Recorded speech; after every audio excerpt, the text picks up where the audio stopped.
With more than 30 years of experience in family and marital law, our next guest has helped countless families through some of life's toughest moments, and that includes divorce during the holidays. Dean Kantaras from Kantaras Law is here with us today. Welcome back. It's good to see you. Good morning. This is a tough topic. It's a tough topic any time of year, but especially during the holidays. So I just want to start with really, how should parents, whether they're divorced or where they're separated, how should they approach holiday scheduling with the kids if they both are wanting them for that holiday? Well, it's incumbent that they address it early on during the divorce process, so it's very specific in their parenting plan that they've addressed every detail, as much detail as they can. It removes any question where someone may want to, overreach a little bit during time sharing. So it's communicating and detail in their parenting plan. Just having that taken care of from the get-go. Yeah. Yeah, that's smart. What do you recommend when one parent really wants to travel outside of the state? They want to leave Florida to see other families. Well, outside the state or outside the country, usually you have to address that. You have to anticipate it when you're putting your parenting plan together, right? You incorporate all the details of things that you think are important, and traveling is a big part of some people's manner of vacationing. Mm-hmm. So you need to communicate. If you don't have it in your parenting plan, you need to have enough time to file a motion, to get in front of the court, to be able to have the court address it. Typically, the court will allow it because it's always in the child's best interest to be able to enhance their opportunity to see other places. It can't be a negative. Yeah, it sounds like everything is coming back to that parenting plan. That seems to be the most important piece. Absolutely. Yeah, the more detailed it is, the more thought you put into it, the more likely you're going to not have to stress. And sometimes when people are mediating, they don't take as much time to address concerns because they want to get everyone to agree. Well, it's better to make sure you address those types of problems ahead of time, or you'll be spending much more money trying to change your plan later or to get enforcement. Yeah.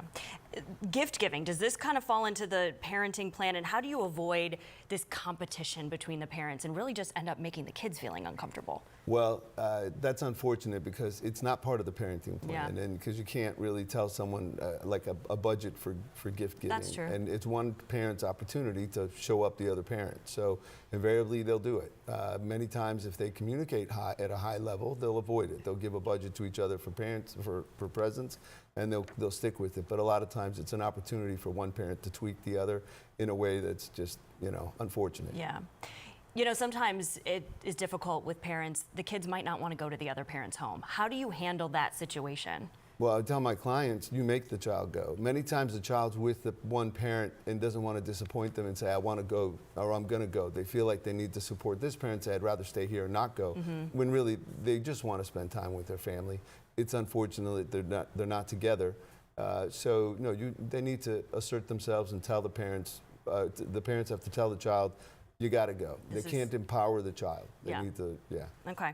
How do you recommend holiday traditions that were important to the family before the divorce actually took place? So holiday traditions is another thing. If it's important to you before, you need to make sure you incorporate it in your parenting plan so you can address it. Now, an alternative is because one holiday tradition may take away someone else's time sharing. So you alternate the holidays year to year. The one every other year they get to do the tradition and start a new one with the other parent on the other year. And that makes it comfortable for the kids too. Easier. Much easier. Are there specific things that you wish that divorcing parents would include in these agreements specific to the holidays?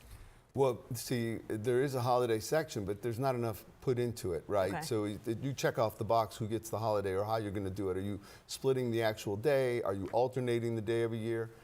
They should put more detail into when the exchanges are going to take place for the holiday.